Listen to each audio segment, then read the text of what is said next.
할렐루야. 오늘도 함께 하신 분들 또한 방송으로 참여하는 이들에게 주님의 은혜가 풍성하시기를 간절히 축원합니다. 하나님은 사랑이시라. 이렇게 사도 요한이 고백을 하게 됐습니다. 이 사도 요한이 하나님은 사랑이시라 이렇게 고백하기까지 그는 많은 것을 경험했고 또한 주님의 특별한 은혜 가운데 하나님의 사랑의 세계를 깨닫게 되었다. 이렇게 우리가 알 수가 있죠. 또한 그 자신 직접 그의 육신의 눈으로 예수님께서 온통 사랑의 삶을 그들에게 실천하는 몸소 보이신 그러한 것들을 보았고 제자들의 배반을 아랑곳하지 않고 끝까지 품어주시고 그들을 세워주셨던 주님의 은혜 그리고 그가 가졌던 많은 영적인 체험을 통해서 결론이 하나님은 사랑이다. 이렇게 결론을 내리게 된 겁니다. 이렇게 사도 요한처럼 경험적으로 또한 마음으로 영적으로 하나님은 사랑이다. 이렇게 고백할 수도 있고 우리가 신앙생활을 하면 처음부터 마지막까지 듣는 것이 하나님은 사랑이다. 또 저 세상 사람들도 하나님은 사랑의 하나님이라고 그렇게 알게 되어져 있어요. 하나님이 사랑의 하나님이 아니라면 사실 이 지구는 존재할 수가 없다는 걸 알기 때문에 또한 자신들의 모습을 알기 때문에 이 신이라 하는 영역은 사랑의 영역이다. 이렇게 깨닫고 있다. 그런 이야기죠. 그래서 이 D.L. 무디가 하나님은 사랑이시다. 이것을 사람들이 깨달을 수만 있다면 전 세계 어느 곳이든 나는 찾아가서 하나님의 사랑을 들려주게 될 것이다. 이렇게 이 D.L. 무디도 참 교회 입문, 신앙생활의 입문 시작과 함께 하나님은 사랑이라고 하는 것을 수없이 많이 들었지만 그가 특별한 체험과 또한 하나님의 그 은혜 가운데 하나님의 사랑을 깨닫고 우리 인생들에게 정말 필요한 게 하나님의 사랑을 깨닫는 거구나. 그래서 이 복된 일에 내가 쓰임 받을 수만 있다면 세상 어느 곳이든 찾아가겠다. 이렇게 고백을 하면서 또 말하기를 누구든지 하나님의 사랑을 깨닫는다면 그는 즉시 천국을 침노하게 될 것이다. 그렇게 아주 명언을 남깁니다. 저도 그 말에 전적으로 동의합니다. 예수님께서 감추인 보화의 비유나 진주장사의 비유를 보아도 결국은 천국 또한 하나님의 사랑 이것을 이제 깨닫게 되면 사람은 변할 수밖에 없는 거죠. 그 중에 대표적으로 세상이 전부인 것처럼 또한 세상에서 위로받고 세상을 소망 가운데 바라보던 사람이라 할지라도 이제 천국의 소망을 두고 천국을 침노하는 자가 될 것이다. 이게 하나님의 사랑을 깨달은 사람들의 공통적인 고백이 될 것입니다. 사실 이 세상을 살아가면서 나를 진심으로 아껴주고 생각하고 사랑하는 사람이 한 사람만 있다 하더라도요. 이 사람은 자기 목숨을 포기하지 않는다는 거죠. 그리고 한번 이 세상을 살아볼 용기를 갖게 됩니다. 그런데 한 사람도 나를 생각해주고 나를 사랑한 사람이 없다. 이렇게 생각을 하면 모든 소망이 끊어지는 건데 자, 이런 이야기를 한번 들어봤어요. 어떤 사람이 스스로 한번 상상을 해본 겁니다. 이제 나이가 들어서 혼자 거동하기도 힘들고 그래서 자녀나 손자, 손녀들이 부축해야 일어나고 밥 먹는 것도 혼자 해결 못하고 이렇게 정말 세상 말로 무용지물 손떡부러기처럼 되어졌을 때 그때 사랑하는 자녀 중에 뭐 거기는 이제 손자 손녀도 포함되지만 할머니 할아버지 그냥 살아만 계세요. 살아만 계신다는 자체가 저한테는 힘이 돼요. 나의 사랑이세요. 이렇게 고백할 수 있는 자녀 한 사람만 있다면 그런 소망을 갖게 됐다는 것입니다. 그래서 또한 동시에 그렇다면 내가 그 사람이 돼야 되겠다. 우리는 내 주변에 있는 수많은 사람들 가운데 나 한 사람으로 인하여 소망을 가질 수 있고 정말 이 세상에 어떤 빛을 볼 수 있는 그러한 사람들이 있을 수 있도록 우리가 그러한 세계에 눈을 연다는 게 얼마나 복이 있는지 모르겠습니다. 그래서 나그네 된 자건 갇힌 자건 또 뭐 이렇게 고독한 이러한 사람들과 친구가 되어준다고 하는 것이 얼마나 복된 일이 되겠습니까? 이 세상의 사랑은 변할 수밖에 없습니다. 또한 인간관계에도 영원한 것이 못 돼요. 아무리 장담해도 그것이 어쩔 수 없는 우리 사람들의 모습입니다. 그런데 하나님의 사랑만 영원한 거예요. 여기서 사람들이 하나님의 사랑을 우리 사람들의 사랑처럼 착각하고 스스로 하나님을 떠나기도 하고 하나님께 두려움을 느끼기도 하고 또한 사실 참 하나님 앞에 스스로 낙심하며 하나님은 부르고 있는데 스스로 포기하는 그런 안타까운 일들이 벌어질 수도 있죠. 그래서 요한복음 13장 1절에 보면 유월절이 오기 전에 예수님께서 아버지께로 갈 것을 아시고 세상에 남아있는 자기의 사람들을 끝까지 사랑하더라. 끝까지 사랑했다는 거예요. 그 제자들이 배반을 하던 뭐 3번씩 부인을 하던 그리고 예수님 말씀에 귀를 안 기울이고 누가 높으냐 밤낮 싸움을 하던 우리 예수님은 변함없는 그리고 끝까지 사랑을 보이셨는데 하나님이 나를 기억하셨고 나를 부르셨으니 나의 지금 잘잘못, 연약함, 뭐 과거에 아니면 지금의 어떠한 제약된 모습 사실 이 모든 것을 다 초월하여 하나님은 일단 나를 항상 사랑의 눈으로 바라보고 있다는 사실입니다. 그것은 변함이 없고 틀림이 없는 사실이죠. 이러한 하나님의 사랑은 너무 커서 우리가 그것을 잘 알기도 어렵고 깨닫기도 어려워요. 사실 그래서 이것이 가장 문제가 되죠. 하나님은 나를 사랑하신다? 이것을 언제나 기억한다면 누구든지 용기 있게 이 세상을 살아갈 텐데 제가 뭐 이 지식적으로 하나님의 사랑을 우리가 깨달을 수는 없는 거지만 이 말씀을 제가 드리게 된 게 기도하는 가운데 몇 가지가 이렇게 쫙 뭔가 영감으로 오면서 참 하나님의 이런 면에서 하나님의 사랑이 또 나타나 있구나 그런 깨달음을 얻게 되는데 그 중에 하나가 뭐냐면 이 천지 창조 가운데에서 우리 사람만 유일하게 흙으로 만들어지잖아요. 흙으로. 다른 건 다 그냥 말씀으로 명령해서 다 만들어버렸어요. 순식간에. 그런데 우리 사람은 흙으로 빚었어요. 하나님의 그 손으로 직접.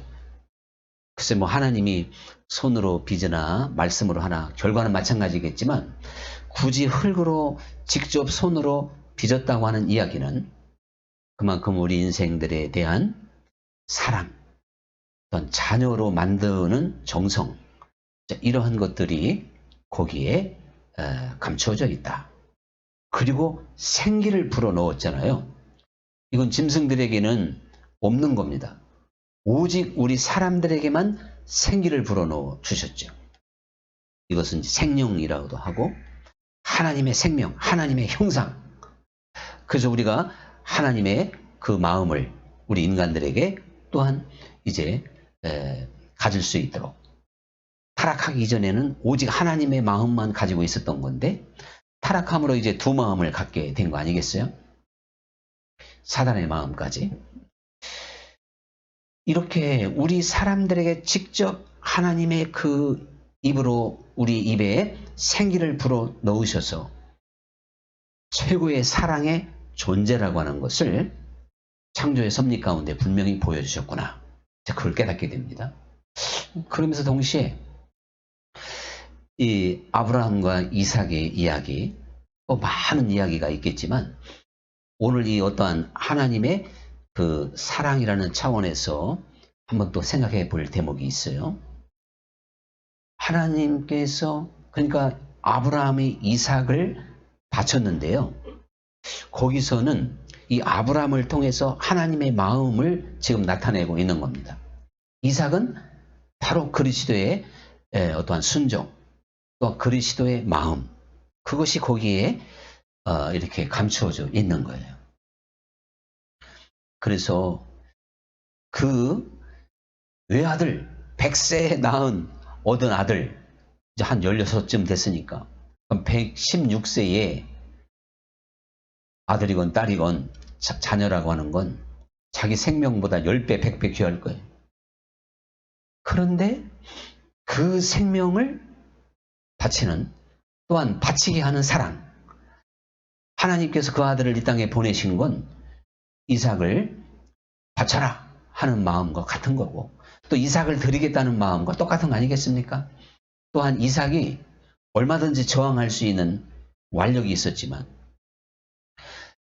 그 아버지의 사랑에 기꺼이 순종하는 이러한 모습을 통해서 하나님께서 우리 인생들을 살리고자 하셨던 그 희생의 그 사랑의 모습이 그 이삭을 바쳐야 된다고 하는 이 상황을 통해서 그 사랑의 모습이 그대로 잘 드러나 있다. 그런 이야기입니다.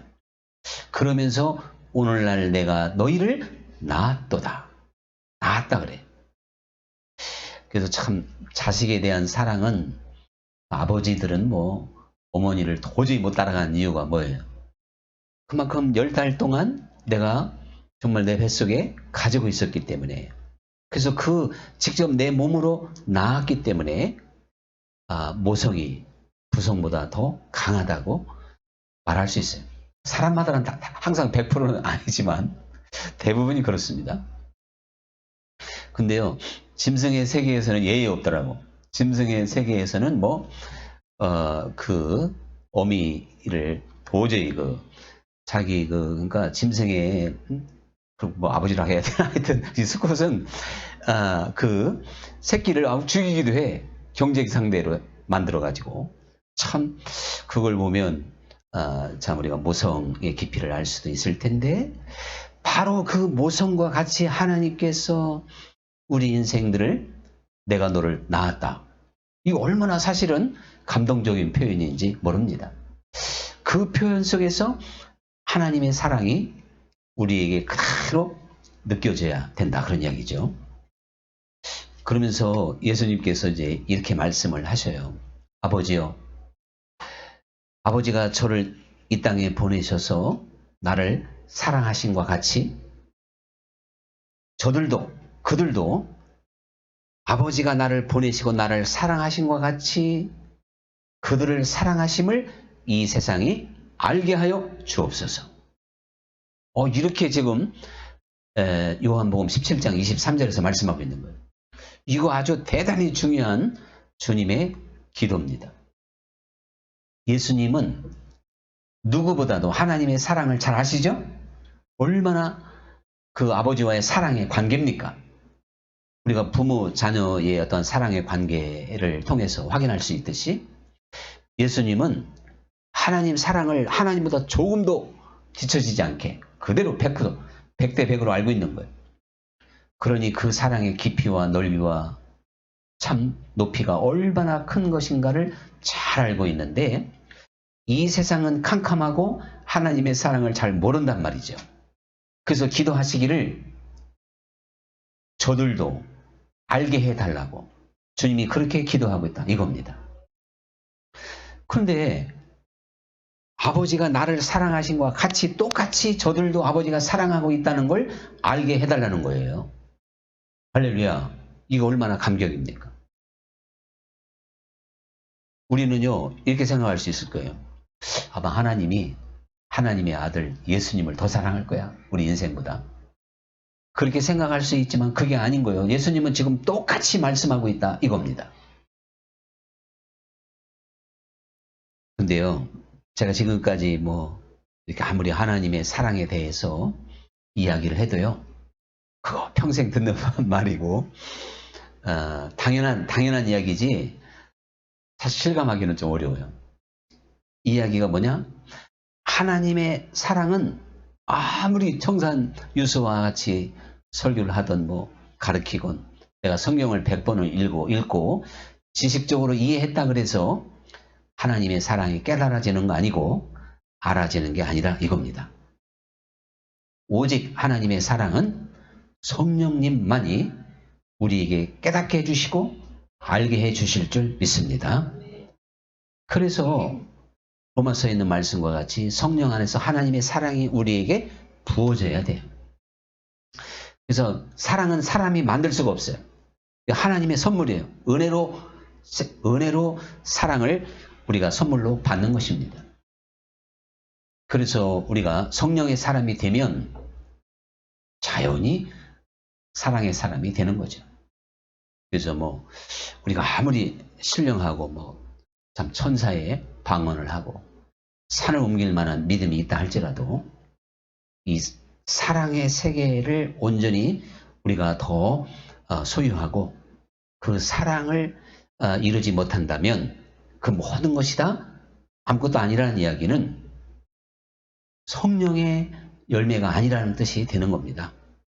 오직 우리는 성령 안에서만이 하나님의 사랑을 이해할 수 있고 깨달을 수가 있는 거예요. 그러면서 이제 하나님께서 우리 안에 이 귀한 일, 이 선한 일을 시작하셨기 때문에 그리스도 예수의 날까지 계속 우리와 함께 하시면서 또한 우리로 하여금 경험하게 해주시는 줄 믿습니다. 그래서요, 실패는 성공의 어머니 이런 말이 있죠. 이 경험이라고 하는 건 때때로 내가 조금 부족하고 뭔가 잘못한 가운데 하나님께 좀 매를 맞던 아니면 혼나던 아니면 또 하나님이 그냥 관대하게 지나갈 수도 있고 이런 많은 경험 속에서 결국 하나님은 우리에게 사랑을 끊임없이 부어주시고 사랑의 세계에 눈을 열어주신다 그런 이야기입니다. 그 탕자 한 사람을 생각해 보면 이 탕자가 집을 나가고 말도 안 되는 삶 속에 있었기 때문에 그는 아버지의 사랑에 완전히 눈을 여는 거죠. 근데 큰아들은 그렇지 그런 경험이 없어서 이 사랑의 세계에 좀 눈이 부족한 겁니다. 그렇다고 다 큰 아들, 작은 아들이 되자는 게 아니고 그러니까 하나님 안에서는 모든 것이 다 합력하여 선을 이루게 될 줄 믿습니다. 우리의 연약함, 부족함, 지난날의 잘못 이걸 관대하게 용서하시며 우리를 품어주시고 이끌어주시는 그런 하나님의 은혜를 기억하며 우리의 어떠한 경험을 통해서 하나님의 사랑을 또한 우리가 찬양할 수 있는 고백할 수 있는 시간이 되어야 될 줄 믿습니다. 그런데 우리가 만약에 하나님의 사랑을 가졌다면 하나님의 사랑에 눈을 뜨게 되면 성경 말씀 그대로 하나님의 계명을 지키게 된다는 겁니다. 즉 순종하는 삶을 산다는 것입니다. 예수님께서 나의 계명을 가지고 지키는 자라야 나를 사랑하는 자라 그랬어요. 또 나를 사랑하는 자는 나의 계명을 지킬 것이다. 이렇게 말씀을 하시게 된 겁니다. 그래서 오늘 이 에베소서의 말씀과 같이 우리는 하나님의 사랑에 깊이 넓이, 높이 그것을 정말 이것이 바로 그리스도를 아는 지식인데 이것이 하나님 안에서 충만해져야 된다고 말씀하고 있는 것입니다. 우리가 하나님의 어떠한 그 사랑 안에서 우리는 자발적인 순종, 마음으로 순종하는 그러한 것들을 경험하게 되는 겁니다. 하나님 나라는 마음으로 순종하고 마음으로 하나님을 사랑하는 거지 우리 입술로 되는 게 아니잖아요. 또 사람이 힘써서 애써서 되는 게 아니에요. 사람이 하나님의 사랑은 우리를 자발적인 사람으로 만들게 됩니다. 그래서 누가 시켜서 하는 것도 아니고 뭐 무슨 상 받으려고 하는 것도 아니고 하나님의 사랑은 자발적인 거예요. 아니 부모님이 자식들을 위해서 희생하고 사랑하는데 그 무슨 상 받으려고 그럽니까? 또 누가 알아준다고 알아달라고 합니까? 그래서 여러분 오른손이 한 일을 왼손이 모르게도 할 수가 있을 줄 믿습니다. 이게 바로 사랑 안에서 풀어지는 성경 말씀이에요. 그런 것들이 우리가 얼마든지 이제 해석해낼 수 있는 부분이 있다는 사실이죠. 우리가 하나님의 계명 자발적으로 순종하지 않으면요. 우리의 모든 고백이 거짓이 된다는 거예요. 거짓말하는 자라고 또한 주님이 말씀을 하시잖아요. 그러니까 내가 주님을 사랑합니다 하고 사실 순종하지 않으면 그것이 거짓말인 건 맞잖아요. 이제 예수님께서 그런 말씀을 하셔요. 사람이 친구를 위해서 죽으면 그거보다 큰 사랑은 없다는 겁니다. 이거는 예수님께서 우리를 이제 친구라고 말씀하시며 우리 모든 인류를 위하여 죽으실 것을 이제 그렇게 말씀하셨고, 그러니까 하나님은 십자가의 그 죽음을 통해서 하나님의 그 사랑을 확증했다 그랬죠. 그게 이제 실천한 거잖아요. 십자가의 사랑이 아니면 사실 우리가요 하나님의 사랑을 그렇게 믿을 수 없는 거예요. 하나님은 그 죽음으로 하나님의 사랑을 우리에게 보여주셨습니다. 그래서 우리는 할 말이 없는 거예요. 근데 여기서 중요한 건요, 이제 항상 이 성경은 일방통행이 아닌 거예요. 하나님께서 우리에게 주시는 게 있고 우리가 하나님께 응답해야 될 게 있는데, 하나님은 놀랍게도요, 우리들이 그리스도가 나를 위해서 죽으신 것처럼 나도 죽음의 차원에서 하나님께 응답해야 된다는 걸 우리에게 설명하고 있는 겁니다. 이것이 사도 바울이 로마서에서 이제 그리스도의 그 십자가와 함께 우리가 연합하여 함께 옛사람이 못 박혔다고 그렇게 말하고 있고, 갈라디아서에서 그리스도 예수의 사람은 그 육체와 함께 정과 욕심을 십자가에 못 박았느니라. 하나님이 나를 사랑하심으로 죽으셨죠. 그렇다면 하나님을 사랑하는 사람은 이제 하나님을 향하여 죽는 사람이 돼야 돼요. 그리고 사람들을 위해서도 죽는 사람이 진정한 사랑인 거예요. 제가 이런 이야기를 한번 들어봤어요. 그 목회자가 그 예약권에 이름은 소개가 안 돼 있는데, 어떤 목사님이 이제 어떠한 사람에게 모함을 받아가지고 나중에 알고 보니까 자기가 아주 나쁜 사람이 돼 있더라는 거예요. 아주 막 이상한 사람. 근데 그거 알고 봤더니 어떤 사람이 거짓을 만들어서 막 소문을 낸 거예요. 근데 그거를 이제 사실을 드러내면서 아무개가 나를 이렇게 모함했다 하면 이제 다 그게 증거가 있으니까 이 사람은 매장되는 거잖아요. 그래서 막 그렇게 하고 싶었는데 기도하는 가운데 하나님이 말리더래요. 네가 죽어라. 나를 위해서 네가 하고 싶은 거 그걸 내려놓고 죽어라. 그리고 그 사람을 살리기 위해서 네가 죽어라. 이렇게 이제 참 나름대로 기도하면서 응답을 받고 그 억울한 누명을 끝까지 견디면서 이제 지나가게 되었다는 것입니다. 물론 세월이 지나서 이제 자연스럽게 하나님께서 모든 시간이 지나면 또 벗겨지는 거니까 그렇게 됐겠죠. 오늘 우리는 중대한 하나님의 음성을 사실 들어야 됩니다. 우리는 너무나도 어린아이들처럼 하나님의 일방적인 사랑만 요구하고 찬양하고 그래서 하나님을 그렇게 알아왔는지 모릅니다.